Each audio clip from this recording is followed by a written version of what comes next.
Vous êtes de plus en plus nombreux à nous suivre et à participer à l'évolution de la chaîne Afrique N24, et sincèrement nous tenions à vous en remercier.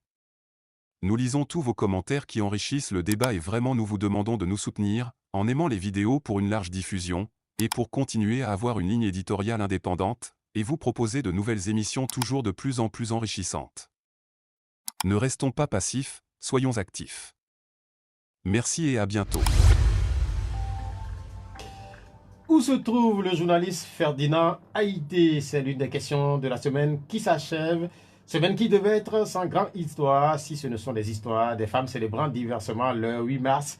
Le même jour, Ferdinand Haïté, Isidore Kouonou et le regretté Joël Lega devraient être de nouveau entendus par un juge.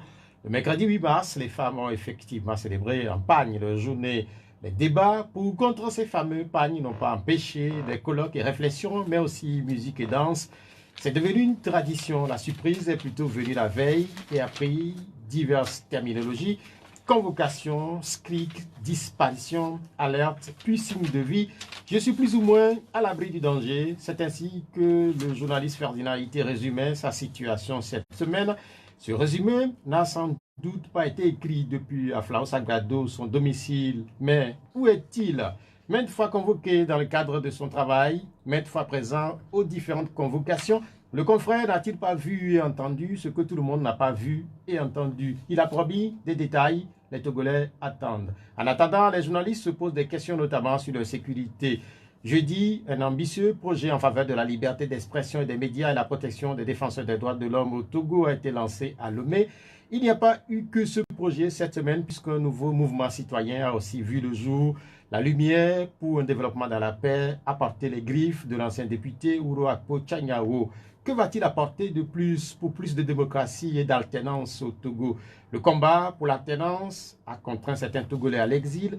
Exemple, Monseigneur Philippe Fanoko Poduro obligé de confirmer lui-même son décès. Je suis heureux de confirmer mon décès, mettant fin à des rumeurs qui l'ont envoyé dans les seins d'Abraham. Qui est pressé d'écrire reste in peace sur les photos de l'ancien archevêque de Lomé. À Lomé, c'est la rentrée des partis politiques après celle des Forces démocratiques pour la République, FDR. C'est la Convention démocratique des peuples africains, CDPA, qui vient de tenir son congrès. Ne se prépare-t-il pas ainsi à prendre part aux prochaines échéances électorales?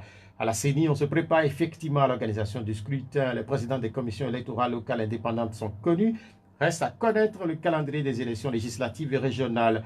Ces dernières sont une nouveauté, un peu comme le tribunal militaire. 7 magistrats vont désormais se charger de juger des militaires. Dans plusieurs milieux au Togo, on parle d'une énorme avancée, mais qui seront ces premiers militaires à passer devant les juges? Probablement que de nombreux Togolais attendent là aussi de savoir. Nous sommes le dimanche 12 mars 2023. Bienvenue au D12 de Pyramide FM. Ce dimanche, notre invité nous vient des Forces démocratiques pour la République FDR, Dr James Amaglo, également maire de la commune de Golfe 2. L'émission est mise en onde par Boga Koudoyor. Dr James Amaglo, bonjour. Bonjour. Comment vous allez? Ça va, par la grâce de Dieu. Puisque vous êtes également maire d'une commune, je voudrais demander d'abord comment se portent les populations de votre commune. La commune Golfe 2, malgré les difficultés, par la grâce de Dieu, se porte bien. Il me plaît aussi, chaque fois que j'ai en face de moi un maire, de lui demander de nous situer un peu vaguement la commune Golfe 2. Vous l'avez fait une fois ici déjà, mais vous voudrez bien refaire cet exercice-là. Oui, avec beaucoup de plaisir. Mais permettez-moi d'abord d'exprimer toute ma gratitude et ma séduction chaque fois que je suis avec vous. Tout à l'heure, j'ai constaté encore la densité, le professionnalisme, la profondeur de l'entrée, du résumé des événements de l'actualité de la semaine. Toutes nos félicitations. Merci beaucoup. Je suis heureux que vous ayez commencé par cette interpellation forte par rapport à votre collègue Haïté. C'est Haïté, oui. C'est Haïté. C'est Haïté Ferdinand, voilà. En tant que journaliste, je crois que la liberté de presse est un acquis et on ne peut plus intimider qui que ce soit. Je me réjouis que vous avez su trouver les mots justes pour défendre la cause, pour interpeller les consciences des uns et des autres. Merci. Nous aurons le temps de revenir longuement sur cette actualité. Maintenant, la commune Golfe 2, le territoire de la commune Golfe 2, nous avons une superficie de 15 km² avec une population de 200 000 habitants, confirmée par le dernier recensement des populations de l'habitat. C'est le pôle urbain du Grand Lomé. Pour le localiser, vous arrivez à la Colombe de la Paix, vous prenez le boulevard Jean-Paul, non pas Jean-Paul, de boulevard Yadema, jusqu'au feu rouge de l'université. Vous rentrez dans le boulevard Akei, pharmacie Yembla, la rue qui sépare la caisse, vous venez jusqu'à MRS Novici. Vous tombez sur le boulevard Jean-Paul II et vous montez vers le stade et vous arrivez jusqu'à ce que nous appelons échangeur, le pont en allant vers Diaglé. Voilà. Notre limite, c'est là. Nous faisons en face le stade, ce n'est pas sur notre territoire, mais en face, c'est sur notre territoire. Et maintenant, vous prenez le grand contournement. Vous prenez le grand contournement jusqu'à la bretelle, derrière l'aéroport. Il y a une bretelle, le petit contournement, il y a une bretelle là qui rejoint le grand contournement. Ça s'arrête là, au feu rouge là. Voilà. Tout ce qui est en deçà, c'est-à-dire à l'intérieur, c'est notre territoire. Tout ce qui est au-delà, selon les délimitations, c'est le Golfe 1. L'aéroport est entièrement dans notre territoire. Sa façade, le derrière de l'aéroport, c'est dans le Golfe 1. Vous arrivez à Gaputo, rond-point de Gaputo. Vous prenez le boulevard qui part devant la direction de Mouve jusqu'à arriver encore à TMB. Là, on va les mêmes jusqu'à la Colombe de la Paix. Ça, c'est le territoire du Golfe 2 avec les quartiers Tokoin, Tamé, Tokoin, Nyonam, Witi, Edjiranawe 1, Edjiranawe 2, Kégué, Kelebougan, voilà, Atiégou. C'est ça qui fait la commune Golfe 2. Vous nous avez dit tantôt que les populations de votre commune se portent relativement bien, mais on sait aussi que nous sommes en mars et là, nous sommes aux portes de la saison des pluies. On sait également que votre commune, tout comme la plupart des communes de Lomé, sont souvent confrontées à des affres et des inondations.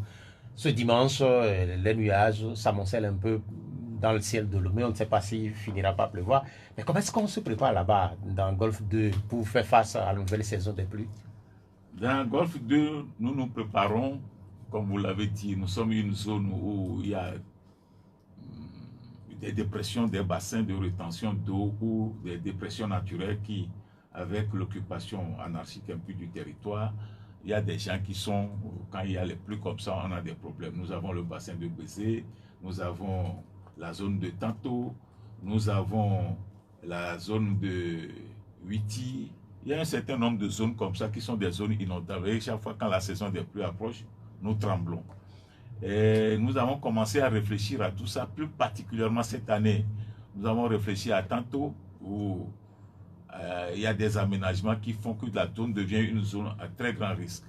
Mais je suis très heureux de vous annoncer que la dernière fois, le vendredi dernier, nous avons été conviés à la primature sous la responsabilité de Madame le Premier ministre pour parler des menaces, des pluies qui s'annoncent avec tous les ministères et toutes les grandes directions qui s'intéressent à l'assainissement. Et donc là, nous étions là, tous les ministres, et je dis tous les ministres, tous les maires du Grand Lomé et les ministères de la sécurité avec tous ces démembrements qui s'occupent de la sécurité, le ministre des TP, le ministre de l'urbanisme, de l'assainissement, voilà, le ministre de la santé, tout le monde était là.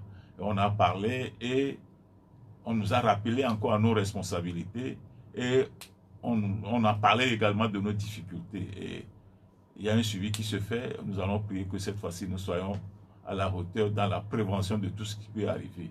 Nous, dans notre commune, les zones à haut risque, nous les connaissons. Nous avons des points focaux pour sensibiliser nos concitoyens de ce qu'ils doivent faire, de ce qu'ils ne doivent pas faire pour que leur vie soit en sécurité. Et nous avons tenté, avec nos maigres moyens, d'agrandir la capacité de rétention d'eau du bassin de Bézé qui est en plein centre-ville, qui n'a pas une grande surface, mais nous avons réussi à curer et multiplier sa capacité de contenant d'eau par 3. Maintenant, il reste à chercher l'exutoire du surplus d'eau ou avoir une pompe d'une forte capacité pour faire partir l'eau. Donc, c'est là aussi un de nos problèmes. Il y a les points critiques au niveau de Akpakiba. Nous avons également réussi à passer un marché. Ce travail est fait avec quelques petites insuffisances, avec les petites pluies qui ont été corrigées. Et derrière Edaoba, nous avons également une zone critique là qu'on a essayé de régler. Bon, nous avons cette chance que le ministère de l'Environnement, je dis de l'Environnement, de l'Urbanisme et de l'Assainissement, nous sommes bénéficiaires de certains travaux dans la zone Egnonam. Et tout ça là, on prie pour que les travaux se fassent vite et que nos populations soient à l'abri des drames que ces pluies-là créent souvent. Vous avez dit tantôt que vous avez eu une séance de travail au niveau de la primature avec la présence effective de plusieurs ministres. Entre-temps, il y a un certain nombre de questions liées au rapport que les nouveaux maires entretiennent avec le ministère de l'administration territoriale, par exemple, pour ne pas le nommer. Visiblement, c'est un peu comme si les choses se sont nettement améliorées. Non, je crois que la décentralisation est une opportunité, en même temps aussi une école. De tous côtés, on est en train d'apprendre. Et le ministère de tutelle qui nous accompagne, des fois, il y a certaines petites incompréhensions. Mais tout est une question d'approche et de style. Et donc, je crois que progressivement, nous avançons, ils nous accompagnent. C'est vrai que nos besoins sont énormes, nos responsabilités sont énormes et nous avons des problèmes. Et nous aurions souhaité qu'on nous accompagne davantage. Et donc, on s'entend et on s'organise, on avance. On a constaté également sur le territoire de Grand Lomé que des travaux de réfection de plusieurs axes routiers sont en cours. On en a vu par exemple dans Golfe 1, on en a vu dans Golfe 3 si je ne me trompe pas, et dans Golfe 2 par exemple. Est-ce que vous avez de nouveaux chantiers en ce qui concerne les routes secondaires? Dans Golfe 2, nous avons aussi des chantiers. Le boulevard Jean-Paul II qui a été réalisé, on est en train de paver les abords de ces rues pour faire des trottoirs. On est en train de paver un travail intense qui est en train de se faire. Nous nous réjouissons. Donc, de la campagne de désencombrement des abords des rues, Jean-Paul II, on va désencombrer et en échange, les populations verront que c'est réaménagé, ce qui fait la joie de presque tout le monde. Vous avez parlé de Golfe 1 et Golfe 3, oui. Nous aussi, on a bénéficié au niveau de la zone Egnonam. C'est une zone qui est une zone où il y a les inondations, les eaux de pluie ne trouvent pas leur passage. Dieu merci, nous avons aussi bénéficié au niveau du ministère de l'Environnement et de l'Assainissement d'un projet dans ce quartier où on va faire des caniveaux et il y a un grand canal également dans le grand aménagement du Grand Lomé qui passe dans la zone là pour faire partie de toutes les eaux et on prie que ça se réalise le plus rapidement possible pour que nous puissions avoir des nuits tranquilles quand il pleuvra. Quand on parlait du boulevard Jean-Paul II, il faut rappeler aux auditeurs que cette partie qui est située dans la commune Golfe 2 fait en réalité partie, ou c'est une partie de l'axe qui quitte Lomé pour aller à Vaughan. Voilà. Mais il y a une question autour. Ce dont nous bénéficions, c'est du collège Saint-Joseph jusqu'au pont. Oui. Et c'est tout ça là qui sera pas. Oui, mais il y a une question autour de cet axe. On sait que la réflexion de cette route a soulevé beaucoup de polémiques parce que... Il y a énormément de problèmes autour de mais on a l'impression que c'est toujours pas fini cette route-là. Elle n'est pas finie. Bon, elle n'est pas finie, mais à notre niveau, là où nous nous trouvons, il y a eu de gros efforts qui ont été faits. Quand nous interpellons, nous sentons la promptitude des réactions. D'abord, c'était pour électrifier la voie. Quand on en parlait, à moins d'un mois, tout a été électrifié. Après, la séparation, puisque c'est un boulevard, la séparation au milieu, ça a été rapidement fait. Et au jour d'aujourd'hui, nous-mêmes, on croyait que c'est nous qui allons paver avec nos maigres moyens qui ne représentent pas grand chose. Et Dieu faisant bien les choses, on nous a même annoncé que les pavés vont se faire et ça se fait même au-delà de la surface que nous on croyait. On croyait qu'on allait faire seulement 1 ou 2 mètres de trottoir. Or, c'est tout l'emprise qui est pavée, ce qui nous donne une joie énorme et le rythme est très très accéléré, ce qui nous donne également, nous fait plaisir et nous exprimons toute notre gratitude à la ministre des TP et tous ses collaborateurs et à l'entreprise qui a le chantier. Donc, c'est le ministère que vous avez dû interpeller alors? Oui, nous sommes allés faire un plaidoyer au ministère. Bon, on nous a écoutés, c'était Madame la ministre des TP, elle nous a écoutés, mais sans nous avoir donné l'impression que... Mais elle avait positivement pris la doléance et le directeur des TP, tout ce monde-là se sont mobilisés pour que les choses s'accélèrent. Et quand ils nous ont dit, bon, maintenant c'est OK, il faut désencombrer la voie. Et on nous a interpellés une seconde fois et quand on a commencé le désencombrement, immédiatement, les pavés ont commencé à se mettre en place et on était très contents. Donc, sans doute que les mecs qui vous écoutent auront finalement compris qu'il faut de temps en temps interpeller, qu'il faudrait aller plaider. Parce que quand on regarde un peu le périmètre de la ville de Lomé ou du Grand Lomé, il y a dans certaines communes, on a l'impression que presque rien ne se fait. Quand je fais allusion à la commune Golfe 6, par exemple, force est de constater que dans cette commune-là, vers Baguida, c'est un peu comme si c'était oublié. Non, je crois que la décentralisation est une grande opportunité, une chance pour nos communautés à la base. Et nous avons, comme on dit, la chance n'a qu'un seul cheveu. Nous devons nous y accrocher, nous tous. Les autorités suprêmes de notre pays, nous, les élus locaux et les populations, on doit s'accrocher à la décentralisation qui a une chance. L'autorité doit davantage donner les moyens. Donner les moyens. Et nous, les élus, nous devons avoir de grandes ambitions pour nos localités et les populations doivent se mobiliser parce que, je me souviens encore, en 1962, le président américain a dit « Dis-toi ce que tu fais pour ton pays, non ce que ton pays fait pour toi. » Nous devons nous mobiliser. La décentralisation, c'est le développement du milieu par les fils du milieu et pour eux-mêmes. Ça ne veut pas dire que l'État central n'a pas ses responsabilités. C'est clair que les collectivités ont une part importante du budget. Il faut qu'on mette cette part-là à disposition des collectivités et pousser les élus locaux qui sont habituellement les fils du milieu, les habitants du milieu, qui ont de grandes ambitions pour le milieu, exprimer leur leadership locaux pour que le milieu change. Et quand ça va se faire comme ça, je crois qu'on ne parlera plus d'une zone en retard au Togo parce qu'on donne les moyens justement à tous les milieux et les forces vives de chaque milieu s'organisent pour que davantage ça puisse briller. Et je crois que Baguida, c'est vrai, historiquement, c'est la capitale, c'est la première capitale du Togo. Et il y a des rues que moi je ne vais pas citer, mais qui constituent une vitrine pour cette commune. Il y a une obligation. Je ne sais pas, elle ne fait pas plus de 5 km. Si on fait ça, on aura changé le visage du canton, de la commune de Baguida. Et je crois que tout le monde se bat pour ça, que ce soit les collègues, l'exécutif de la commune Golfe 6, que ce soit les élus locaux, les chefs traditionnels, les personnes ressources de cette zone. Je crois qu'ils sont tous mobilisés et ça deviendrait très rapidement réalité. Bien, merci, c'est noté. Vous avez parlé tantôt de la réfection des trottoirs au niveau de votre commune. Vous faites allusion au boulevard Jean-Paul II. Cela m'amène à ouvrir le dossier concernant les trottoirs. Depuis le 15 février, on sait que les trottoirs sont au cœur d'une actualité concernant le désencombrement de ces trottoirs-là. Comment est-ce que cette opération se déroule au niveau de votre commune? Au niveau du Golfe 2, je crois que ça se déroule comme dans les autres communes. Avant qu'on ne lance cette campagne de désencombrement, il y a eu un conseil de ministres. Et qui dit conseil de ministres dit présentation d'un dossier. Un dossier avant d'être présenté, c'est une étude bien présentée.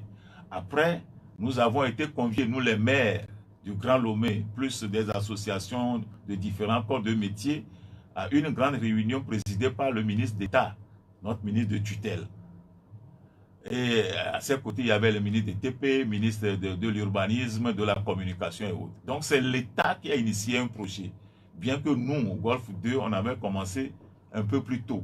Et donc, c'est devenu un projet qui, disons, qui est peaufiné. En faisant l'état des lieux, il y a les populations qui se sont interpellées par l'anarchie qui règne sur nos rues, dans nos rues. Nous, les élus locaux, nous en sommes conscients, l'autorité suprême également, le gouvernement en est conscient. Donc, tous ceux qui sont intéressés, c'est les peuples les citoyens, les habitants des communes, nous les élus locaux et l'État central. Donc, sur ce plan, en termes d'état de lieu, il n'y a pas de divergence. Nous avons la même perception de la situation. Maintenant, comment y procéder? Je me souviens, on nous a dit, on veut des résultats. Et pour avoir ces résultats, il faut la pédagogie. Il faut la méthodologie. Et la dernière fois, quand tout a commencé, au dernier Conseil des ministres, on nous a rappelé la pédagogie, la méthodologie et la cohésion sociale. C'est cette approche-là que nous avons en étant sur le terrain, en sensibilisant, en poussant un peu, en faisant prendre conscience à nos compatriotes, et ça se produit. Nous avons, fait des réunions de quartier, nous avons fait des réunions avec les leaders locaux, les chefs traditionnels, les CDQ, les différents corps de métier. On s'est réunis, on est allé chez eux et on a identifié les rues pavées et bitumées de notre commune. On a fait au moins 6 groupes et avec les CDQ, les chefs et autres, on a fait le tour de ces rues-là, et là où il y a des problèmes, on les a sensibilisés une première fois, une deuxième fois, une troisième fois, on leur a donné des avis de mise en demeure, et la dernière fois encore, on est allé sur le terrain pour faire, c'est le jeudi, on est encore allé sur le terrain pour faire le point de l'évolution du désencombrement des rues. Donc, pour voir qu'est-ce qui a été fait, les résultats obtenus, quels sont certains qui sont dans des situations terribles, mais qui sont des récalcitrants, qui ne veulent pas obtempérer, enfin, faire un pas de compréhension de ce qu'on est en train de demander. Et maintenant, il y a des situations particulières qu'il faut voir et réfléchir avant d'agir. Et donc, c'est ça, la semaine prochaine, on va refaire ce point-là pour avoir un état de lieu. Tout ce qui peut-être pourra nous dépasser, et on peut aller demander conseil, pour que la pédagogie soit respectée, la méthodologie soit là et que la cohésion sociale n'en souffre pas. Visiblement, on a compris relativement à ce que vous expliquez, ou vous avez compris de ce que le gouvernement veut de vous, notamment en mettant en avant la pédagogie, parce que ma question c'est de savoir quelle est votre compréhension de cette pédagogie, parce que là, si je vous suis jeudi, vous avez fait le point, vous avez constaté qu'il y a certains qui sont partis et qu'il y a certains qui sont encore restés. Donc, qu'est-ce qui va se passer par la suite? Qu'est-ce qui va se passer par la suite? Nous irons et ensemble, parce que nous voulons l'adhésion de nos compatriotes à ce qu'on veut faire. Et si on sent qu'il a compris, mais il ne veut pas, alors que ce qui se passe n'est pas tolérable, quand ce n'est pas tolérable, ensemble, nous tous on fait le point, que ça, la situation que vous avez créée n'est pas tolérable, on ne va pas la tolérer. Donc, pour l'instant, si je comprends bien, dans Golfe 2, vous n'êtes pas passé à l'étape de dégagement par force, parfois, des occupants. Le dégagement par force, ce n'est pas ce qu'on nous a recommandé. C'est de sensibiliser avec beaucoup de pédagogie pour que les gens comprennent, méthodologie pour qu'ils puissent exécuter, et voilà. Donc, mais là, je vous pose la question parce que... Honnêtement, moi, le résultat que nous avons obtenu pour le moment, pour moi, c'est au-delà de nos attentes. C'est au-delà de nos attentes.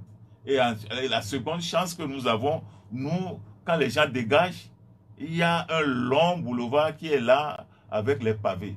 Ça fait une chance. Il y a d'autres rues, les gens ont dégagé, mais les débris de leur départ est resté là. Qu'est-ce qu'on en fait? Comment on l'arrange? Parce que en partant, ils ont cassé ce qu'ils devaient casser, ils ont cassé, les choses sont restées. Qu'est-ce que nous faisons? Ça aussi, c'est une autre ignominie de la rue. Les rues ne sont pas là pour être... Est-ce que c'est tremblement de terre qu'il y a eu ici ou c'est quoi? Non. Il y a tout ça là aussi qui nous interpelle. Voilà. Il y a cette question, oui, sur laquelle je reviendrai dans un instant, ce qu'on fait quand on dégage. Mais quand vous regardez sur le Grand Lomé, on a vu des images dans certaines communes, des conteneurs étaient emportés carrément. Et on a vu l'intervention des machines pour dégager par force un certain nombre de commerces. Cela suppose alors que vous n'avez pas eu la même compréhension, ou vous n'avez pas la même compréhension des directives alors. Non, non, peut-être que sur le terrain, il y a des cas. C'est au cas par cas. Mais nous n'avons pas eu des cas où il faut aller prendre un tracteur ou un truc pour dégager. On n'a pas eu des cas comme ça. Nous avons expliqué avec beaucoup de pédagogie à nos compatriotes qui ont compris. Et plein se sont exécutés. Il y a certains même qui voulaient se casser certaines choses. On leur a dit de ne pas être dans l'agitation, de bien réfléchir, de poser les actes. Parce que à la sensibilisation, nous on veut qu'ils fassent un pas de compréhension de ce qu'on veut atteindre comme résultat. Et c'est collectivement qu'on atteindra ces résultats qui seront durables. Si c'est un truc qui est fait comme ça mécaniquement, demain mécaniquement ils vont poser d'autres actes. Nous voulons ensemble aller faire quelque chose et il faut que ça soit dans une sorte de complicité, dans le terme noble du mot, qu'on soit ensemble à réfléchir comment on le fait pour avoir les meilleurs résultats. C'était ça la pédagogie de notre conseil municipal et des agents de la commune Golfe 2. Et les résultats, je ne crois pas que d'autres communes ont plus de résultats que nous. Mais nous, pour le moment, ce n'est pas 100%, mais on est satisfait de ce qu'on a pu obtenir comme résultat. Ça veut dire que le chemin faisant, nous allons encore davantage évoluer. Ce début d'année, c'est clair que c'est l'une des situations qui préoccupent notamment dans le milieu des affaires. Vous allez dégager, vous êtes en train de désencombrer les trottoirs. Qu'est-ce qui va être fait à la place? Parce que vous avez constaté que certains commerces ont été dégagés, laissant sur place un certain nombre de débris.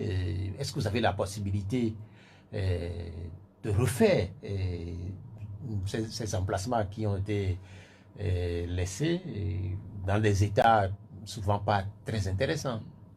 Non, je crois que la vie en communauté, c'est l'ordre et la discipline. Les normes. C'est ça qu'on a voulu instaurer. On va le faire comme l'État souverain a dit de le faire avec beaucoup de pédagogie et de méthodologie en tenant compte de la cohésion sociale. Nous sommes en harmonie et on avance. Maintenant, une fois c'est fait, c'est un travail humain. Il y aura les insuffisances et les points positifs. On va les mettre ensemble et on va améliorer au fur et à mesure qu'on est en train d'avancer. Comme je l'ai dit tout à l'heure, nous avons encore envoyé, nous étions sur le terrain pour faire l'état encore des lieux de ce qui est fait. Et c'est pour ça que je vous parle de lieux dégagés où il y a une sorte d'état des lieux qui n'est pas encore ça. Maintenant, comment on va réaménager le reste? Un État, toujours ses normes. Il y a les normes sur le plan international dont on peut s'inspirer, mais avec le temps, il y a certaines rues. Les kiosques ne seront pas possibles, même très embellis ne seront pas possibles. Il y a d'autres endroits, mais avec le ministère de l'urbanisme, le ministère des TP et autres, je crois qu'on va envisager quelque chose pour notre pays qui fera que le pays sera plus attrayant et le mieux vivre et fera mieux vivre pour tout le monde et pour tous ceux qui viendront dans notre pays. Il y avait la date du 15 février pour le début de cette opération. Est-ce qu'il y a un deadline? Est-ce que vous avez prévu finir cette opération à une date donnée?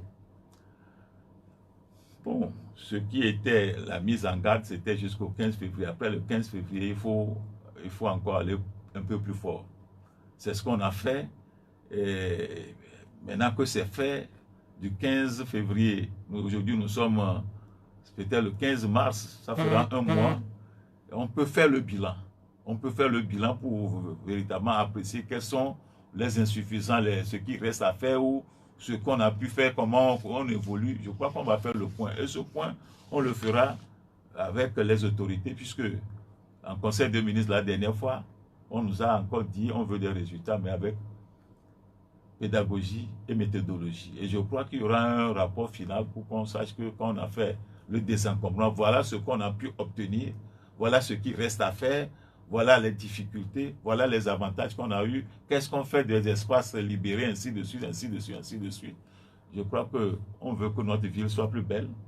C'est l'ambition de notre ministre de l'Urbanisme, c'est l'ambition de Madame la ministre des TP. Et donc, nous, au Golfe 2, on a commencé déjà par bénéficier de pavage des abords du boulevard Jean-Paul II, et ce qui nous rassure pour la suite des autres rues qu'on aura à désencombrer et comment on fait pour que les mauvaises habitudes ne se réinstallent. C'est ça notre grande interpellation et nous, en conseil municipal, nous avons réfléchi pour voir comment sauvegarder et rendre pérenne ce qu'on a obtenu de positif. Nous avons lu quelque part que cette opération qui concerne pour l'heure les principales voies va s'étendre dans un deuxième temps aux petites rues. Je ne sais pas si c'est fondé ou pas. Non, je peux dire que c'est fondé. Il y a dans certaines rues, vous rentrez dans vous secouez seulement la tête. Vous êtes surpris. Comment on peut se permettre certaines choses comme ça? Il y a certains qui vont jusqu'à occuper la moitié de la rue. Si celui qui est en face aussi occupe la moitié, c'est fini la rue, il n'y a plus de passage. Si vous l'avez occupé sur 6 mètres, l'autre en face aussi a le droit d'occuper ça comme ça. L'anomalie, c'est que nous aussi, on se permet d'aller couper des tickets, qu'on donne des noms, quel que soit le nom qu'on donne, ce qui veut dire que les gens sont là et paient pour ça, ça veut dire que nous adhérons à la chose. La norme, c'est que les rues soient libérées et qu'il y ait une norme de comment occuper les emprises des rues. Il y a une norme à définir, rue secondaire ou rue principale. Dans une ville, toutes les rues sont bitumées. Dans une ville, toutes les rues sont bitumées. Et l'ambition, c'est de bitumer toutes les rues de la commune Golfe 2. Je vous ai dit tout à l'heure que ce n'est que 15 km².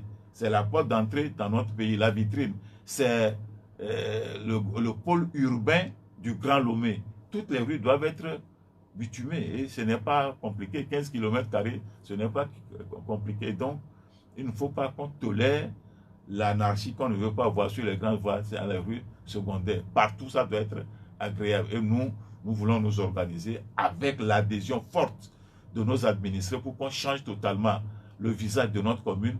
Pourquoi pas pour que notre commune Golfe 2 soit une commune exemplaire, modèle, duquel tout le monde viendra s'inspirer. Et pourquoi pas en le faisant bien, l'autorité en disant, ah, si les populations ont su comprendre ceci, comment on les appuie pour les encourager à mieux faire. Ça, c'est notre ambition avec les CDQ, les chefs traditionnels de nos communes, de notre commune, les personnes ressources de notre commune. C'est ça notre ambition avec le PDC qu'on vient d'élaborer, qu'on va bientôt vulgariser. Je crois qu'on va essayer de tout faire pour être autour d'une vision de ce genre, pour que notre commune soit une commune avec sa taille et sa densité de population, que ce soit une commune qui fasse rêver tout le monde.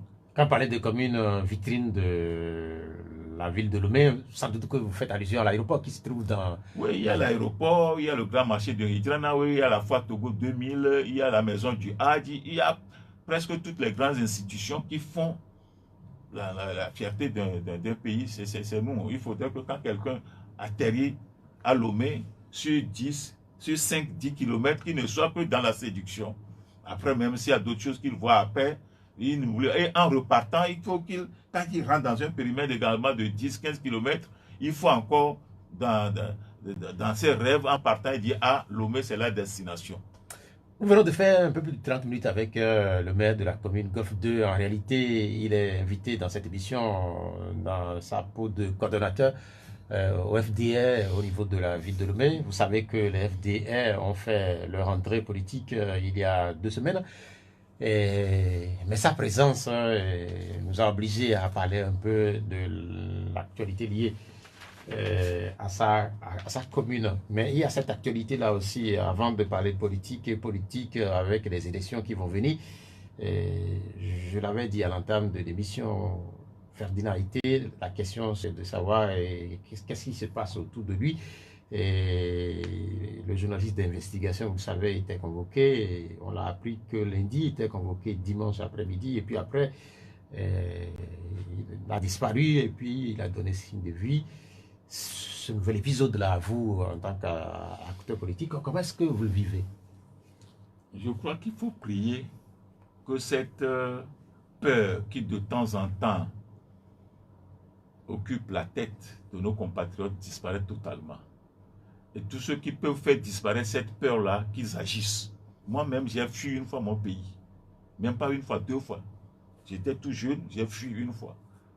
Après, je suis revenu, j'ai encore fui une seconde fois. Donc, au jour d'aujourd'hui, nous avons ce que nous appelons le combat pour la liberté de parole. C'est acquis. On ne peut plus remettre en cause cette liberté-là. Nous avons acquis la liberté d'association. C'est fini. On ne peut plus inquiéter quelqu'un pour opinion politique ou de parole. Vous êtes des journalistes, vous avez le droit de nous. Vous êtes un quatrième pouvoir. Et donner les informations, ainsi de suite, ainsi de suite. Donc, il n'y a pas à faire trembler les gens inutilement. Donc, il faut que ça disparaisse. Donc, Haïti, prions que Haïti soit en vie. Et que ceux qui croient et ceux qui pensent que c'est à cause de que Haïti a disparu, qu'ils appellent Haïti pour lui dire qu'il n'y a rien.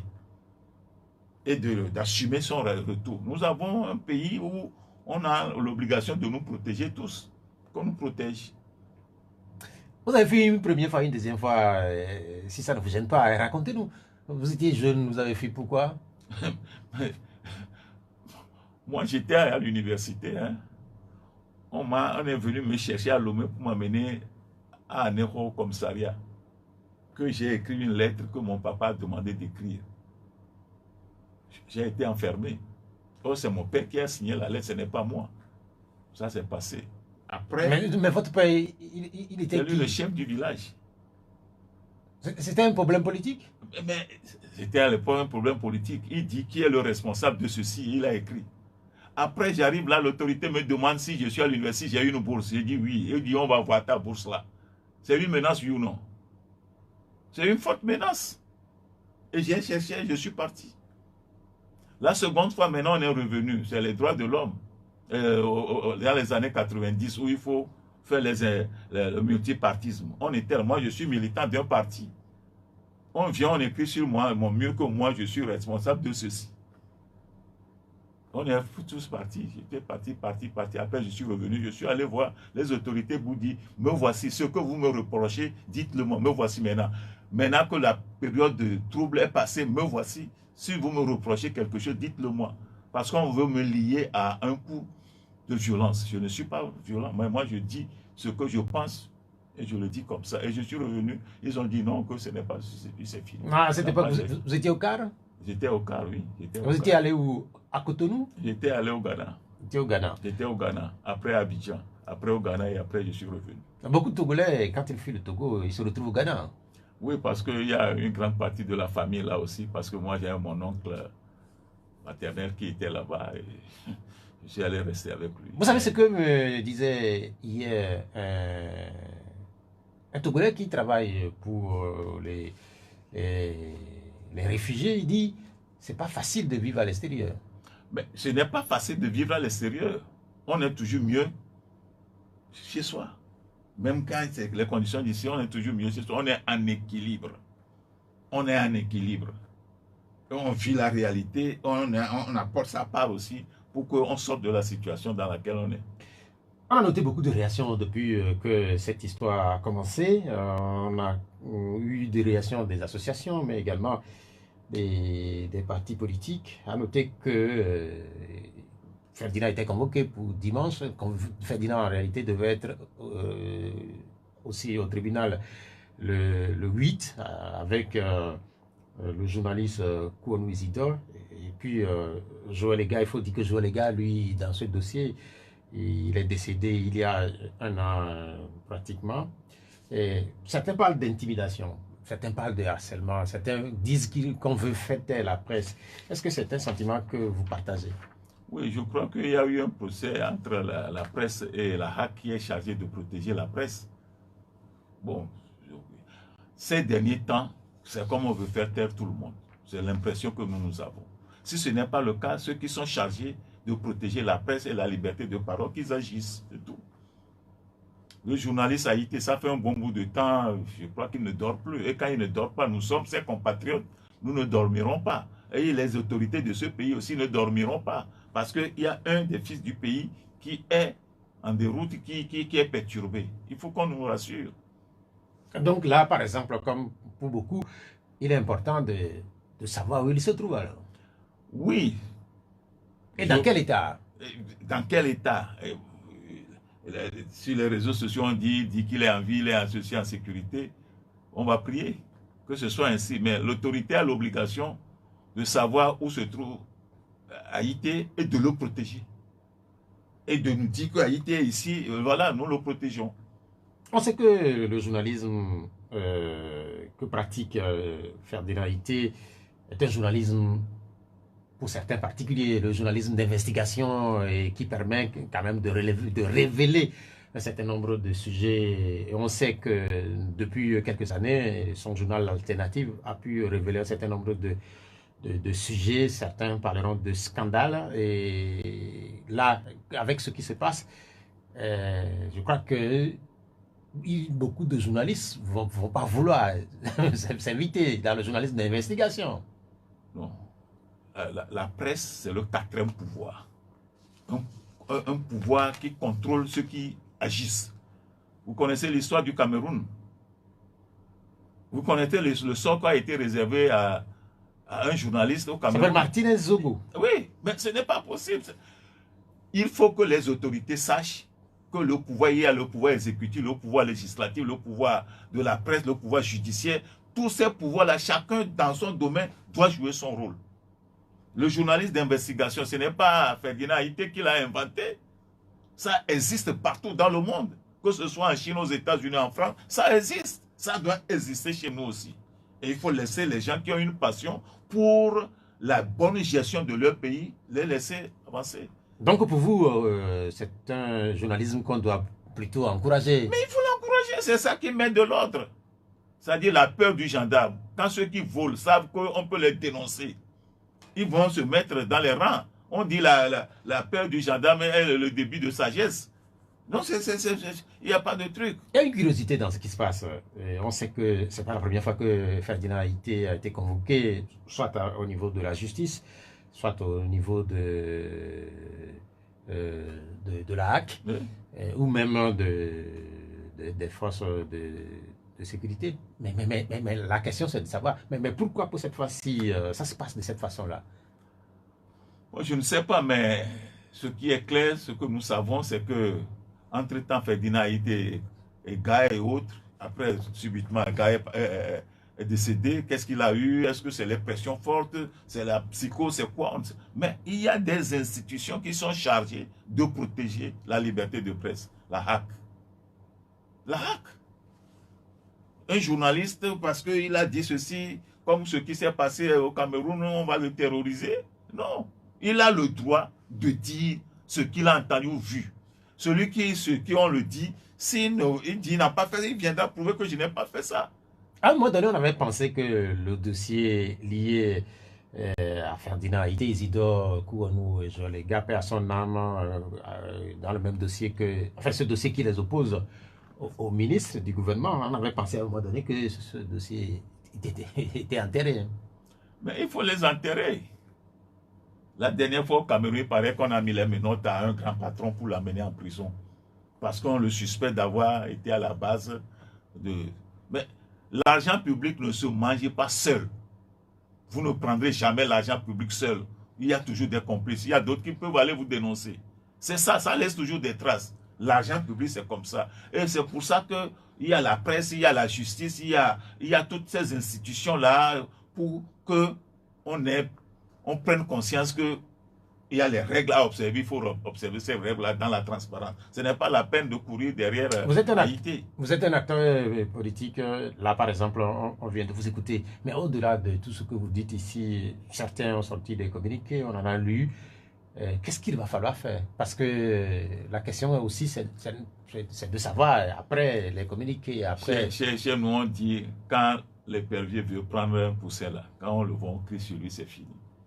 Comme il y a eu tout ce cri-là, si rien n'est encore arrivé à Haïti, c'est fini, il ne lui arrivera plus rien. Tout le monde en est conscient, tout le monde a crié. Même au niveau du gouvernement, tout le monde a pris conscience qu'il y a une anomalie qui se passe. Et ils sont interpellés de faire en sorte que Haïti soit en vie et protégé. Dans toutes les démocraties, on sait, comme vous l'avez dit tantôt, le rôle de la presse, il est très important. Je vais vous demander de porter un regard, que ce regard-là soit un regard juste sur le travail que fait la presse togolaise depuis quelques années. C'est vrai que, sans doute que vous avez de bons points, mais s'il y a aussi de mauvais points, dites-les nous. Vous savez, C'est un travail humain. Et un travail humain, il doit avoir toujours des insuffisances. Il y a certains qui se laissent manipuler. Ça existe aussi. Ils font de fausses fake news. Ça aussi, ça existe. Ils n'ont pas encore tout vérifié. Ils le font comme ça. Ça existe. Mais comme il y a des institutions chargées de protéger, de réguler, il faut que ces institutions-là soient à la hauteur de leur mission. Ils sont là pour protéger la protection et tamiser pour que les insuffisants qui accusent ça disparaissent, c'est tout. Ce n'est pas pour dire terroriser les gens, non. Moi, la presse, si nous sommes aujourd'hui là où nous sommes, la première conquête que nous avons eu à faire dans les années 90, c'est la liberté de presse et d'association. Et tout ça, moi je pense à Maître Abouibo. Je pense, je pense à Maître Abouibo, qui a fait un vrai combat dans ce domaine-là, au moment où c'était absolument interdit, mais le peuple a voulu, on a réussi. Donc, il n'est plus question de revenir sur cette liberté-là. Au contraire, la polir davantage. Bien, pour merci. que les éminences apparaissent. Quand on appelle le nom de certains journalistes là, oui, toi-même tu veux aller écouter parce que c'est dense et profond. Merci, nous venons de passer avec vous 45 minutes et comme c'est de tradition, tous les dimanches au D12, nous allons avoir la possibilité d'insérer des auditeurs dans le direct pour qu'ils puissent apporter leurs questions, leurs préoccupations. Je rappelle que notre invité du jour, c'est Dr James Amaglo. Il est maire de la commune Golfe 2 et un des cadres des forces démocratiques pour la République FDR. Les deux numéros, 70 43 09 70, 70 43 09 70, et puis 96 50 34 37, 96 50 34 37. Les amis qui nous regardent également dans le monde ont la possibilité de laisser leurs commentaires. J'en ai déjà, par exemple, le commentaire de Rodolphe Nyonfou qui nous regarde depuis Tokyo, au Japon. Vous allez demander conseil à qui, monsieur, et les conteneurs au niveau du campus. C'est vrai que certains pensent que dans le déroulé de l'opération visant le désencombrement des voies, il y a deux poids, deux mesures, puisqu'il y a certains conteneurs qui sont laissés. Non, moi par exemple, le conteneur qui est derrière le campus ici, moi c'est un conteneur qui m'a toujours séduit et j'ai voulu faire dupliquer ça sur une voie qui pourrait être adaptée dans ma commune. Et on a même identifié des lieux où on peut faire des trucs comme ça. C'est pour ça que je dis, après le désencombrement, il y a une partie du travail, c'est quelles sont les normes, qu'est-ce qu'on doit faire, comment on aménage. On va faire tout ça. Il y a 2 ou 3 rues comme ça dans notre commune que nous, on a demandé à des architectes de nous faire des plans de comment on va l'occuper, ainsi de suite, ainsi de suite. Il y en a, mais bon, nous sommes à un début. Donc, certains conteneurs sont tolérés alors? Non, ce n'est pas certains conteneurs, ça dépend de là où le conteneur se trouve. Si vous prenez par exemple derrière la clôture de l'université, en face de vous ici, ça n'encombre absolument rien. C'est une rue secondaire. Sauf si demain, l'État veut étendre la rue là, jusque là, ça devient autre chose. Dans le cas contraire, ce qui est fait là, c'est bien fait, c'est professionnellement fait, c'est très joli. Moi, j'ai même demandé des experts en Europe, il y a 1 an, de nous envoyer des modèles. On a envoyé de l'Allemagne, de Turquie. Il y a des gens à Lomé ici qui en font. Et on a cherché des rues où, quand c'est fait, ce serait très joli. C'est noté. Voilà. Allô? Oui, allô, bonjour. Oui, c'est Pelé?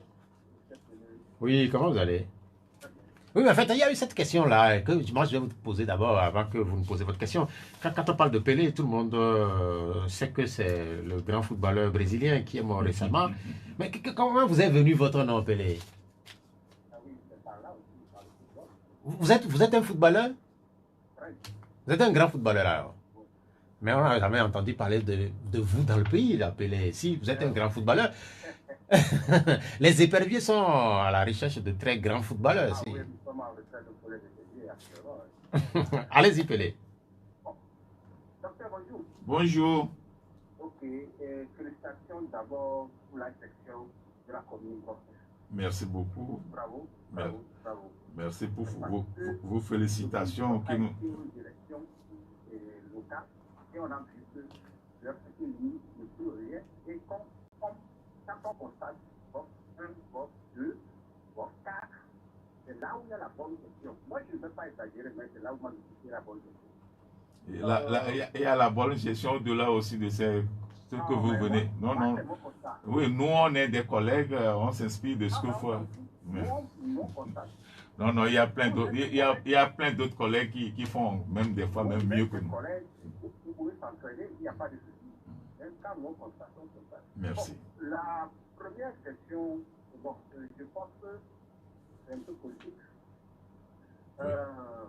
En 2015, Maître Apévon a boycotté les élections. En 2020, Maître Apévon du FDR a boycotté les élections. Oui. Actuellement, nous sommes en 2023. L'appel de Maître Apévon du FDR nous appelle à être unis à l'union de disposition pour se projeter en 2025. La première question, est-ce que dans l'agenda ou bien dans le répertoire de Maître Apévon, le boycott a trouvé sa fin? La deuxième question,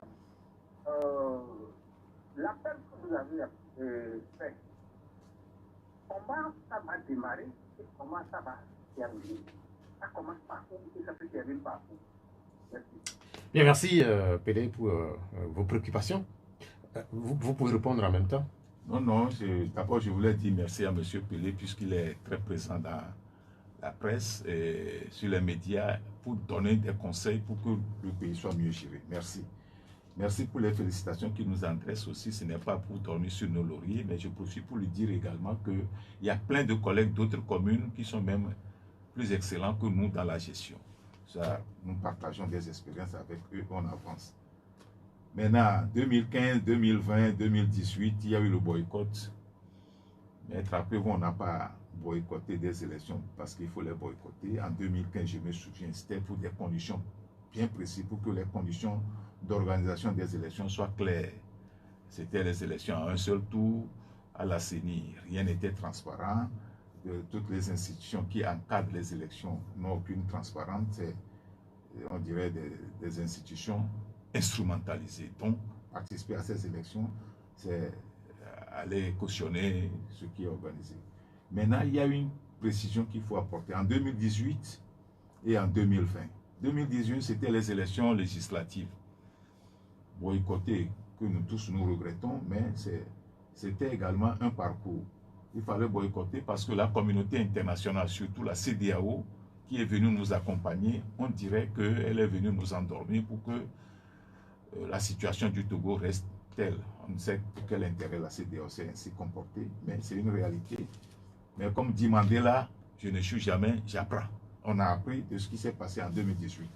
Par contre, en 2020, un an avant ces élections, l'élection présidentielle, notre parti, les Forces démocratiques pour la République, FDR, avec à sa tête Maître Apévon, sous son inspiration, on a fait une déclaration forte à Afania pour dire, compte tenu des difficultés de vivre ensemble, d'être en cohésion, les rivalités internes, faisons tout pour que nous choisissions quelqu'un pour l'élection présidentielle, cette personne soit de la société civile à l'interne ou bien de la diaspora, pour que nous tous nous puissions nous mettre autour de lui et sa mission sera de nous faire une transition. Et quand on parle de transition, c'est la gestion du pays par les tenants du pouvoir actuel et nous qui sommes de l'opposition pour qu'on crée les conditions pour un nouveau démarrage, c'est-à-dire ce qu'on devait faire au lendemain des années 90 après la conférence nationale souveraine, on reprend ça. C'était ce qu'on a voulu, une déclaration forte. Maître Apévon ne l'a pas dit seulement du bout des lèvres, mais il a fait le tour de ses collègues principaux qui peuvent adhérer à cette histoire-là. Et le travail même a été commencé jusqu'à aller identifier un certain nombre de nos compatriotes qui étaient des leaders de la société civile, que ce soit ici ou de la diaspora, qui peuvent être sur la liste, qu'on peut tamiser et avoir quelqu'un. Mais au final, c'est clair qu'il y a eu boycott. La question de l'auditeur, c'est que finalement, vous n'allez plus boycotter. Le boycott n'est pas un choix comme ça. Ça dépend de Les prochaines élections, vous serez présent. Les prochaines élections, nous serons présents, mais nous voulons que les conditions d'organisation de ces élections-là soient à la hauteur. C'est notre participation. Parce qu'il n'y a rien qui change et on n'aura absolument rien. À quoi ça sert d'aller à ces élections? Mais nous ne boycotterons plus des élections comme ça. Je dis la dernière fois, nous avons appris de ce que nous avons fait. Cette fois-ci, c'est pour ça que vous avez vu le thème de notre rentrée, citoyens. Citoyens, mettons nos énergies ensemble pour sauver le Togo du naufrage. Les citoyens, c'est ça, c'est très important. Et les FDR, nous voulons être une force aux côtés des autres pour le meilleur devenir de notre pays, le Togo. Alors nous interpellons nos compatriotes individuellement, collectivement. On interpelle l'élite, on interpelle la société civile, on interpelle les leaders politiques et autres pour que on prenne conscience qu'il y a une noyade qui se fait sentir. Comment sauver le Togo du naufrage? Et l'état des lieux est fait, pas seulement par les FDR. Nous avons eu le culot seulement, à cause de la liberté de parole, de l'annoncer plus méthodiquement aux autres. Tout le monde a fait l'état des lieux. Que ce soit le pouvoir, le gouvernement, ils savent que nous sommes en plein naufrage. Que ce soit la société civile, on le sait. Mais ils le disent où, là? Ils le disent. Vous avez entendu, non? Une minorité s'accapare des... Non, mais en fait, est-ce que c'est pas vieux? Ce n'est pas non, vieux. Mais en fait, attendez. Oui, mais ça ne peut pas être vieux. Non, mais en fait, ça, par exemple, cette phrase-là, oui, que beaucoup reprennent chaque fois et que l'occasion se présente, est-ce que cette phrase n'est pas dépassée? Elle ne peut pas être dépassée. La lutte, l'histoire de l'humanité, c'est toujours la lutte des opprimés et des oppresseurs. Lui, il a eu le culot de dire, d'interpeller, de s'interpeller, d'interpeller l'élite, les partis politiques. Voilà la situation dans laquelle nous sommes. S'il le dit, c'est parce que c'est grave, gravissime. Ça fait 10 ans que ça a été fait 10 ans, oui. Les indépendances, la ségrégation raciale. Combien de temps on a mis? Il y a des gens qui ont 10 ans, ils ont été torturés, mais c'est après que ça... Mais donc, selon vous... c'est toujours d'actualité. Cette minorité... La minorité est là.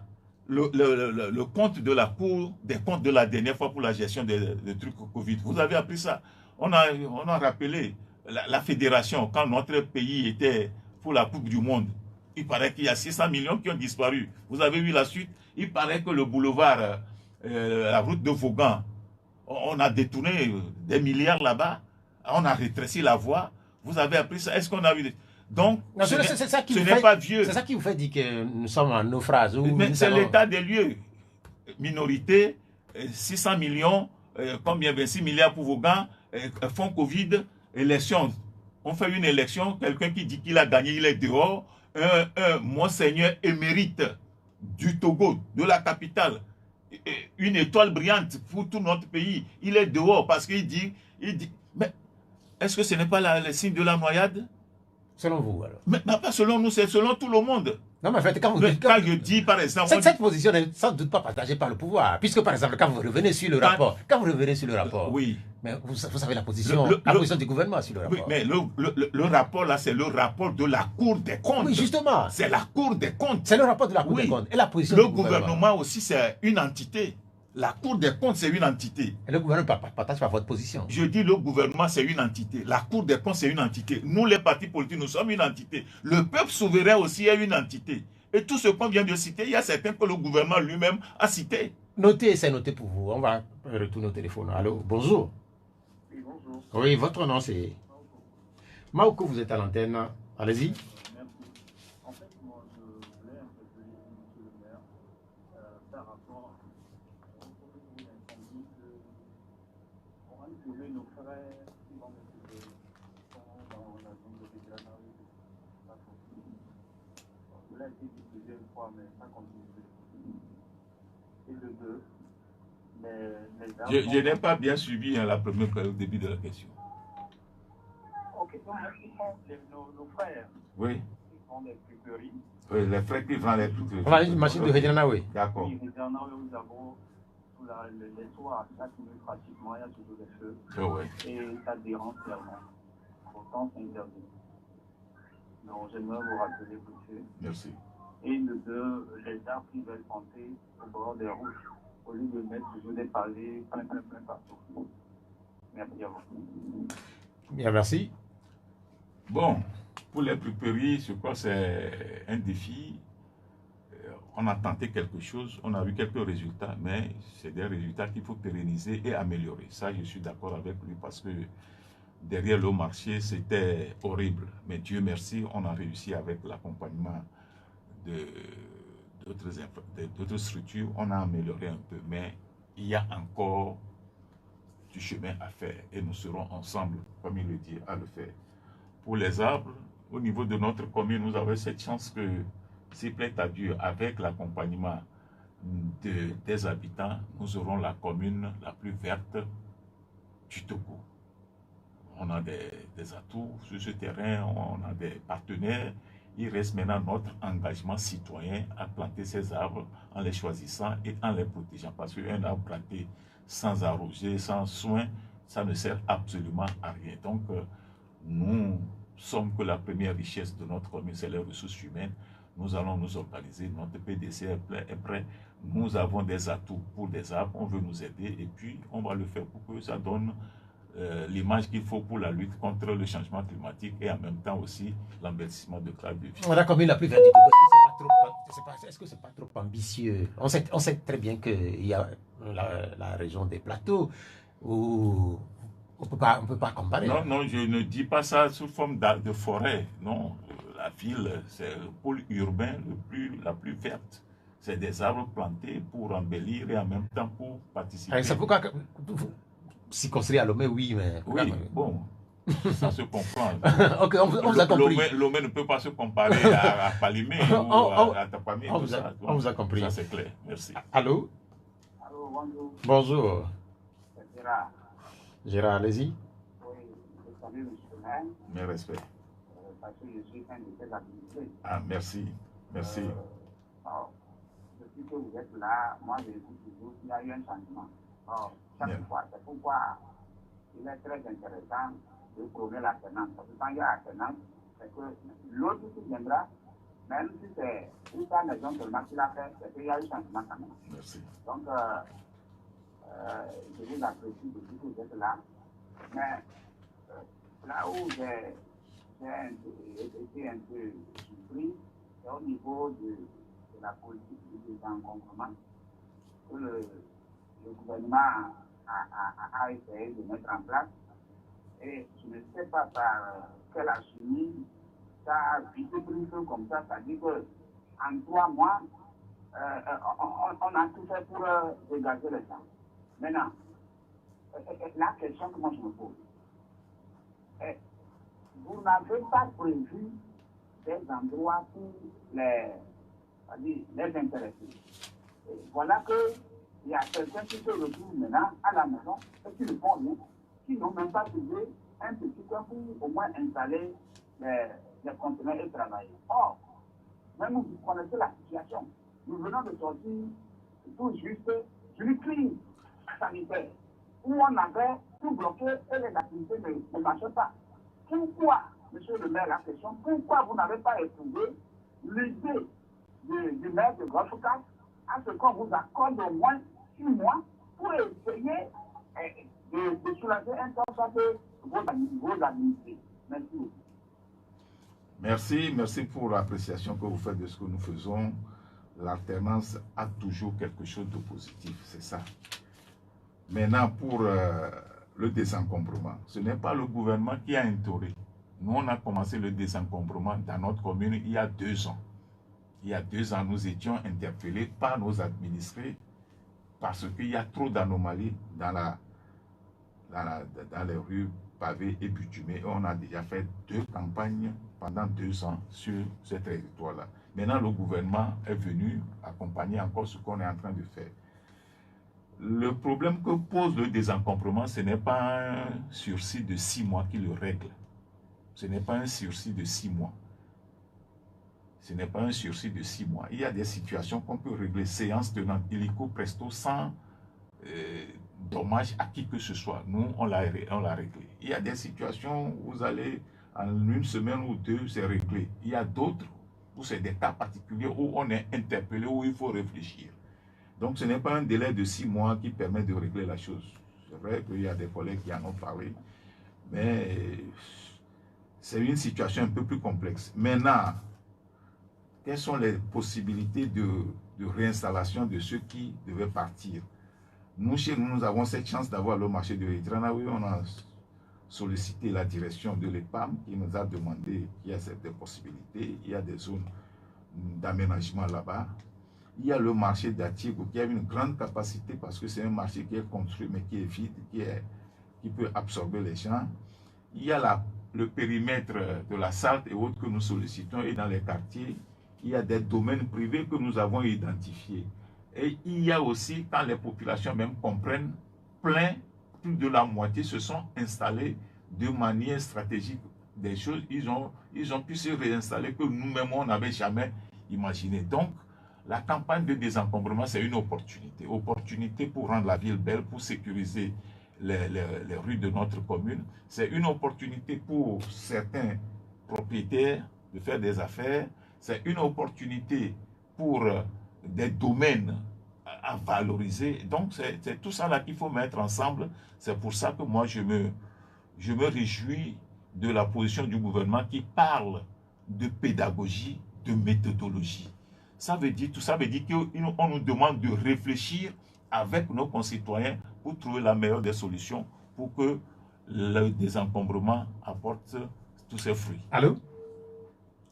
L'audit, est-ce que finalement on va l'avoir? Allô? Oui, Bonjour. ça fait depuis le début. Oui? Oui, bon, tout à l'heure, vous parlez de l'immunité à la tête du pays qui s'est vu passer. C'est un modèle à l'actualité. C'est pour dire que ce que la Cour des comptes vient de donner comme rapport, c'est ça. L'immunité à la tête du pays. Quand une institution part, on dit que bon, on part, on s'en fout de ça. Donc, c'est important que le pays, c'est un modèle. Bon, deuxième point, je veux revenir à docteur. Quand il parlait de la candidature en 2020, le choix n'était pas le choix du février signé. D'accord, nous sommes d'accord. Mais est-ce que le candidat a gagné? C'est là où il y a pas de question. Est-ce que le candidat qu'on avait choisi a gagné? Merci. Bien, merci, Pelé. Une réaction à sa réaction. Oui, est-ce que le candidat a gagné? Quand vous êtes en face d'un pouvoir qui veut conserver le pouvoir, il y a le défi à 3 niveaux. Le combat, quand on veut faire un combat, on mobilise les troupes. Quand on mobilise les troupes, on structure les troupes, on le dote d'un commandement. Quand on va aux élections, aller voter, se cacher, voter, c'est rien. Le lendemain, il faut réclamer sa victoire. Ça, c'est obligatoire, c'est un passage obligé. Maintenant, pour la réclamation, il faut s'organiser. Et après la réclamation, quand on a le pouvoir, on le gère. Si vous n'avez pas cette structuration, vous n'aurez rien. C'est ce qui s'est passé avec nous. Nous, on a dit aux gens d'aller voter en leur âme et conscience pour tous les candidats de l'opposition. On voulait un seul, on avait à l'époque 6. Alors, maintenant, le lendemain, pour que j'ai gagné, quand vous sortiez et dire on a gagné, mobiliser les troupes, il faut mobiliser les gens. Moi, je me souviens quand on a dit aux gens de sortir, j'ai dit je suis sorti, mais je ne suis pas de la DMK, mais je suis sorti. Mais je n'ai vu personne. Je n'ai vu personne. Et donc, c'est ces 3 étapes-là qu'il faut toujours avoir en tête. Quand on fait les élections, il faut aller voter pour quelqu'un, il faut réclamer sa victoire, et après il faut gérer dans l'intérêt. Bien, merci. Allô? Oui. Bonjour, M. Théo. Bonjour. M. Coco. Coco, allez-y. Je dis bonjour au docteur. Mes respects. Une mère également. Merci. Voilà. Félicitations pour ce qu'ils sont en train de faire dans leur commune. Merci. Tout ce temps, je passe par là. Merci. Moi, je suis dans le groupe 7 maintenant. Merci. Félicitations. Merci. Ma seule préoccupation est celle-ci. Ça fait 3 ans qu'ils sont là. Et puis, je pense que dans leur code, oui, dans leur code, il doit y avoir la police municipale. Jusqu'à présent, on n'a pas eu cette police municipale. C'est dû à quoi? Parce que nous assistons à des actes d'incivisme un peu partout dans la ville. C'est ça ma question. Bien, merci, Coco, pour votre question. Elle est brève, mais elle est importante. Oui. À défaut de la police municipale que nous n'avons pas encore, parce que c'est un test qui doit le réglementer, nous avons nos services techniques qui jouent ce rôle. Nous avons le chargé des infrastructures de l'environnement et autres. Donc pour sensibiliser, si des fois sanctionner certains qui se comportent de manière incivique. Donc c'est ce que nous faisons et c'est ce qui est un peu la pratique au niveau de presque toutes les communes. Mais très rapidement, que ce soit au niveau de l'autorité centrale ou à notre niveau, à la réunion d'hier, d'avant-hier, pardon, à la primature, il y a beaucoup de gens sont revenus sur ce problème. Tant qu'à s'y tord, tout ça là pour mettre un peu plus d'ordre et sensibiliser. Des fois même entrer dans les maisons pour voir comment on gère les maisons sur le plan hygiénique, ainsi de suite. Voilà, c'est pour des raisons de santé, ça va venir. Allô? Alors, Bonjour. bonjour, M. Pierrot. Oui.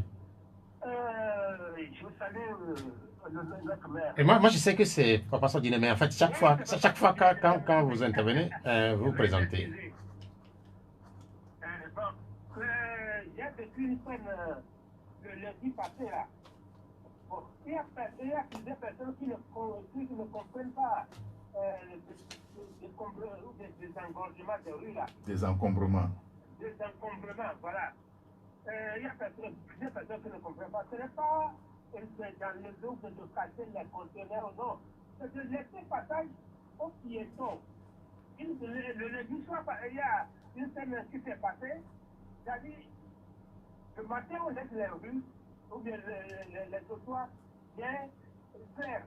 Mais la nuit, on vient s'installer. Le soir, il y a quelqu'un au retour du marché, là. Il y a certaines personnes qui passent. Et arriver, c'est pas dans votre domaine, hein, c'est dans le golfe 4.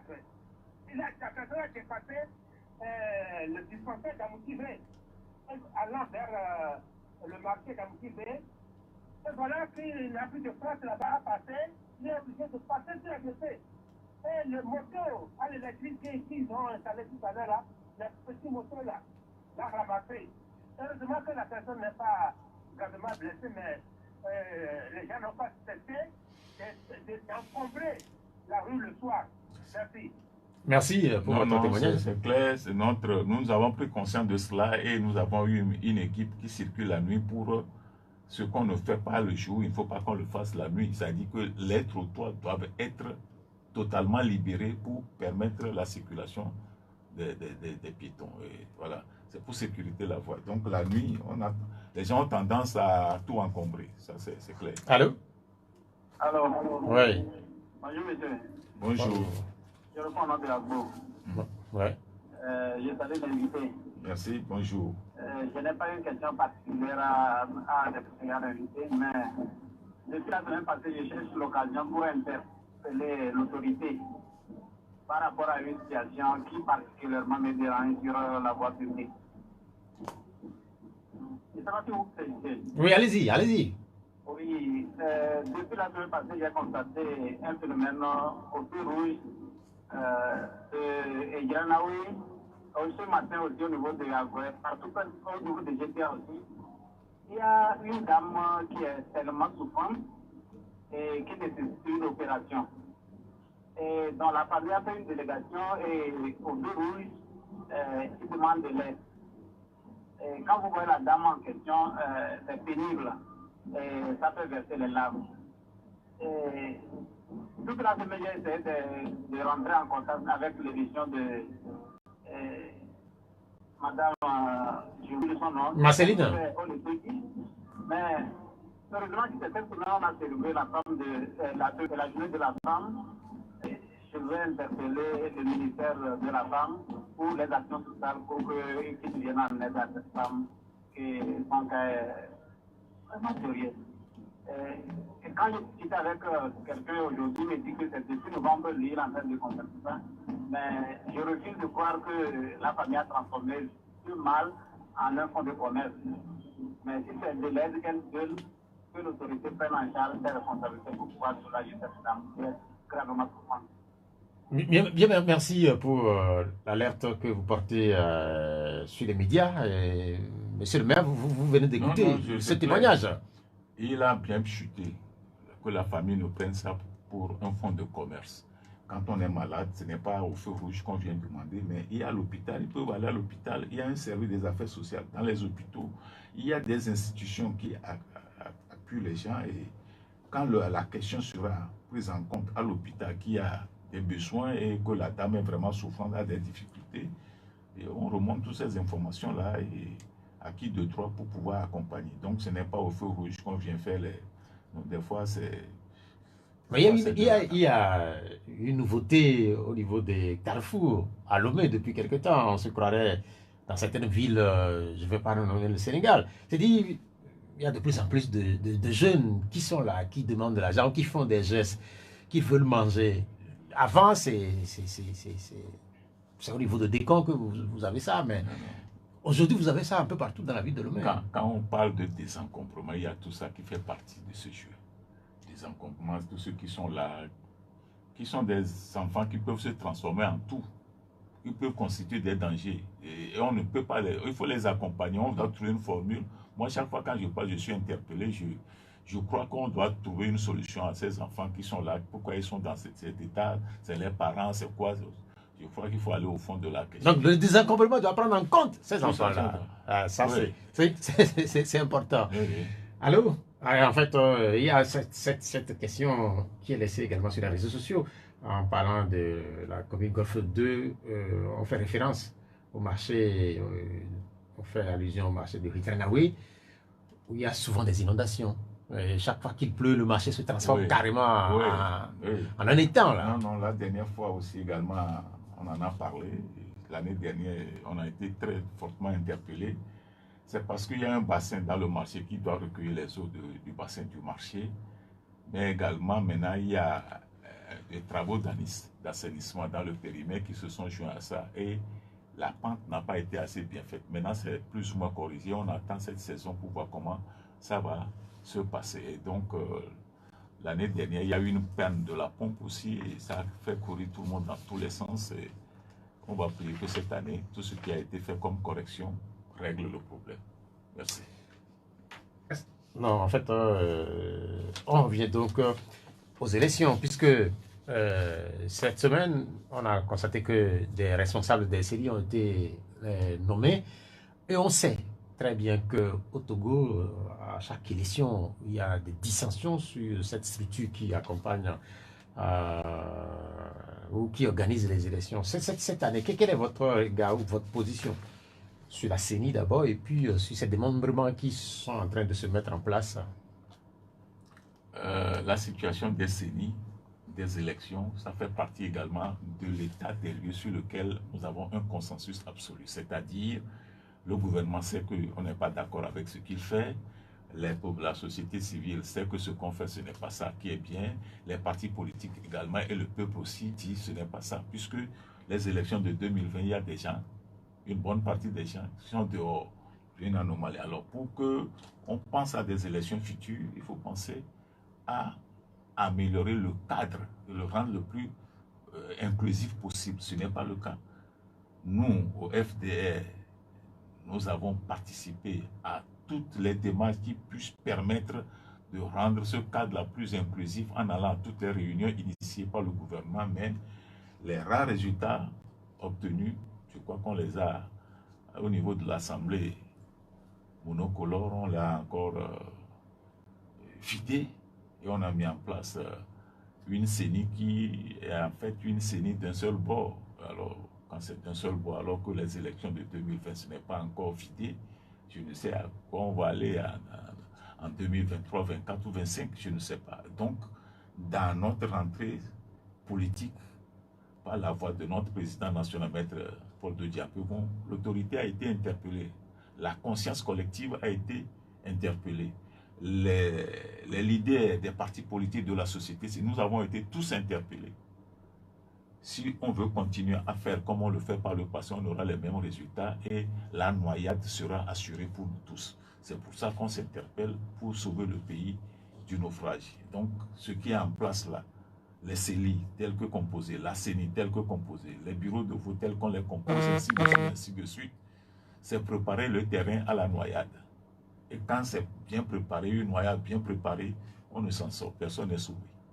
Donc, est-ce que cela veut dire que si la situation elle reste telle, on risque de ne pas avoir les FDR, parce que vous parlez de noyade là? Oui, les FDR, c'est parce qu'on a vu venir le danger que le Seigneur nous a interpellés de parler à nos frères. Et en tant que berger, Maître, appelez-vous à trouver les mots justes pour parler à tout le monde.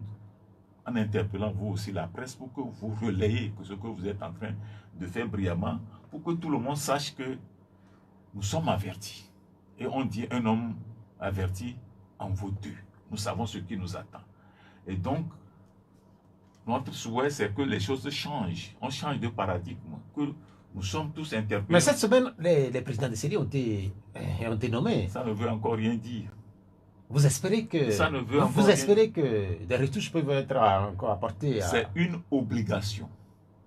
On dit on a interpellé les magistrats, les avocats, les juristes, les forces de sécurité, les professeurs d'université, les chefs traditionnels, le citoyen lambda, les chefs de partis politiques, tout le monde a été interpellé. Mais est-ce que c'est pas ça aussi, c'est pas la première fois? Ce n'est pas la première fois, c'est vrai, mais la pédagogie, c'est la répétition. Et cette fois-ci, dans une sorte de solennité. C'est la première fois où on fait des élections où celui qui prétend avoir gagné est dehors avec un religieux émérite d'un certain âge qui est également dehors. Donc, tout ça là, c'est le point négatif que le Togo est en train d'afficher. Est-ce que c'est ça qui vous fait dire que l'élection de 2020 n'est pas totalement vidée? Il n'est pas vidé. S'il était vidé, au moins celui qui a gagné, celui qui a perdu ou gagné, les deux doivent être sur le même territoire. Et dire que j'ai perdu cette fois-ci, la prochaine fois, je vais mieux m'organiser pour gagner. Mais ce n'est pas le cas. Pourquoi justement ça soit totalement vidé? Qu'est-ce que vous, par exemple, vous proposez? Oui, mais celui qui est à la tête du pays doit faire rentrer tous ses compatriotes qui sont dehors. C'est une obligation. Tout le monde doit revenir.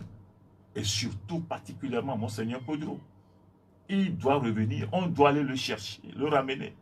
Parce que c'est une icône, qu'on le veuille ou pas. C'est lui qui a présidé notre conférence nationale souveraine. La transition, c'était lui. Il doit revenir à cet âge. Évêque émérite, Église catholique. La doctrine sociale de l'Église nous oblige à le ramener et de le laisser continuer de parler et de prier pour nous. C'est une obligation. Là, et ça, c'est toutes les institutions de la République qui sont interpellées. C'est nous tous qui sommes interpellés. On peut réclamer le retour de Monseigneur Podro. Est-ce que les FDS sont au CPC? Nous étions à toutes les étapes, mais après qu'on a constaté qu'on a tout vidé, que c'est comme si on nous utilisait comme des marionnettes.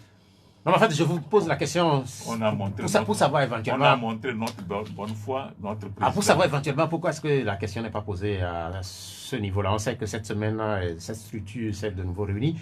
Et cette semaine, quand vous parlez de Monseigneur Podro, il y a eu deux choses. D'abord, cette annonce qui a été relayée sur les réseaux sociaux comme quoi il serait décédé. Et puis, par la suite, lui-même, son intervention pour apporter un démenti. Comment est-ce que vous l'avez vécu? Comment est-ce que vous avez vécu cet épisode-là? Quand j'ai d'abord appris le décès de Monseigneur Podro, j'ai pris ma tête entre mes deux mains. Notre pays est sali sur le plan mondial. Après, quand j'ai revu Monseigneur Podro parler qu'il est encore vivant, j'ai dit nous avons la chance de sauver la face. C'est urgent d'aller chercher Monseigneur Podro qu'il vienne un jour mourir dans son pays pour que toutes les bénédictions du Seigneur pleuvent sur ce pays lors de l'humanité. Et ensuite, j'ai vu l'opportunité de l'appel des FDR en demandant solennellement, humblement, respectueusement au chef de l'État d'user de son statut de chef de l'État, de faire en sorte que tous les exilés, tous ceux qui sont partis reviennent, tous ceux qui sont en prison soient libérés. Il a ce pouvoir, on le lui demande très humblement et avec beaucoup de respect. Je crois que c'était opportun. Et j'ai cru que c'était une inspiration divine qu'il parle en ce moment-là. Et je crois qu'une fois c'est dit, ce qui doit être fait, il faut que cela suive. Vous êtes chrétien, hein? Je suis chrétien, voilà. Oui, est-ce que vous pensez que ce que vous venez de dire, la partie que vous donnez à une prière ou à une bénédiction venant, par exemple, de Monseigneur Podro, est-ce que vous pensez que cela peut être partagé par des gens qui ne sont pas de la même obédience, qui ne croient pas à ce que vous croyez? que disent les chrétiens que les non-chrétiens ne disent pas. Nous sommes tous... Vous pensez que Monseigneur Podiro, par exemple, représente la même chose pour tous les Togolais? Mais moi, j'ai vu Monseigneur Podiro dans son cheminement à nos côtés avec les musulmans. Et la dernière fois, on a fait un culte vaudou. J'ai vu, il y a un grand chef vaudou qui a un nom qui est décédé. J'ai vu l'église catholique là-bas présente. Qui parle de croyance, parle de Dieu. C'est fini. C'est vrai aussi que de plus en plus de Togolais, ceux qui sont des chrétiens, ils parlent de Dieu dans le combat que les Togolais mènent pour plus de démocratie dans notre pays. Et à un moment donné, on se demande si Dieu a abandonné le Togo. En fait, c'est certains qui se posent la question de cette façon-là aussi. Parce que... Pour Dieu, la vie est un combat. Un combat pour se libérer. Et tout ce que nous avons fait comme combat, nous avons reçu les fruits. Beaucoup travailler, avoir un peu de chance, c'est-à-dire un peu prier aussi, et puis vous avez les résultats. C'est grâce à Dieu que nous avons la liberté de presse et la liberté d'association. Vous vous souvenez quand moi, Jean-Paul II était là, il est allé au couvent de Togoville, c'est les Nigblins là-bas. Oui, après il les a invités à Rome. C'est pour lui dire que nous partageons tous la même chose. Et la liberté de l'homme, c'est quand l'homme est libre qu'il est plus brillant, il est à l'image de Dieu. Et Dieu nous veut heureux. Et l'histoire de notre humanité, c'est l'histoire de la lutte de classe. Les pauvres qui sont opprimés par les riches. Et donc, on dit aux pauvres de se réunir pour rééquilibrer les choses. Et quand on rééquilibre, le pauvre ne fait jamais du mal aux riches. Au contraire, il équilibre pour que nous soyons tous des fils de Dieu. C'est ce que nous voulons au FDR, aux côtés des autres forces politiques pour l'avenir de notre pays. Peut-être une dernière question qui est laissée par de nos auditeurs sur les réseaux sociaux. Il dit, j'aimerais que notre invité nous parle un peu des réalisations qui sont à l'actif de leur conseil municipal dans le Golfe 2, puisque dans la commune de Baguida, je ne vois rien. Donc, il dit, peut-être que votre intervention peut le soulager un peu. Je n'ai pas vraiment son nom. Non, je commence pas. Dans Baguida, il y a quelque chose. Dans Baguida, il y a quelque chose, parce que moi, j'en ai vu. Maintenant, qu'est-ce que nous avons fait dans le Golfe 2? Nous avons éclairé au moins une dizaine de kilomètres de voies publiques éclairées, éclairage public. Ça, c'est un. Deux, le bassin de Bézé, qui est en plein centre-ville. Nous avons... Bézé, c'est où? Bézé, c'est à Huiti, Tokon Huiti, vers Novici. On l'a augmenté, on a multiplié sa capacité de réception par 3. Maintenant, on cherche l'exutoire pour que l'eau puisse partir. Au niveau de Edaoba, il y a une rétention d'eau là qui pose problème. On l'a également dragué et réaménagé. Il y a un point critique d'eau aussi vers Apakiba. On l'a également, on a éliminé ce point critique là. Ça, c'est ce qui est fait. Nous avons doté toutes les écoles primaires publiques de notre commune, les jardins d'enfants de toutes ces écoles-là d'équipement. Nous avons doté toutes ces écoles-là de tables bancs. On a réhabilité des bâtiments. Par nous, il y a certains que des anciens élèves ont réhabilité. Je veux parler de EPP Routi-Gomé. Ils ont eu une association qu'ils appellent Benodou. Ils ont réhabilité l'école là-bas, 2 bâtiments. Il y a également à Nico Palako où les anciens élèves ont réhabilité et nous, en récompense, nous aussi, on a construit un bâtiment de 3 salles de classe là. Il y a le EPP 23 septembre. On a travaillé, on a réhabilité des bâtiments là-bas. Donc, on a fait un certain nombre de choses. C'est vrai que... Vous trouvez l'argent où? Il y a nos contribuables, les 150, les 200, les 2500, les 10 000 francs qu'on va leur prendre. Il y a un peu l'hôtel qui nous fait quelque chose. C'est ça qu'on utilise pour faire ce travail. Et chaque année, nous leur faisons le compte rendu. Et je me réjouis, on était à un compte rendu.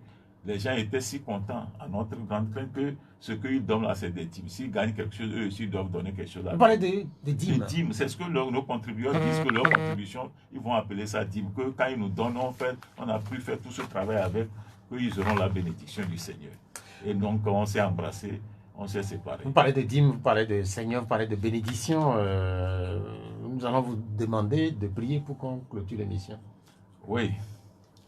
Notre grande prière, c'est que tous les Togolais répondent à l'appel lancé par le président national des FDF, Force démocratique pour la République, Maître Apevon, en s'interpellant que notre pays va au naufrage.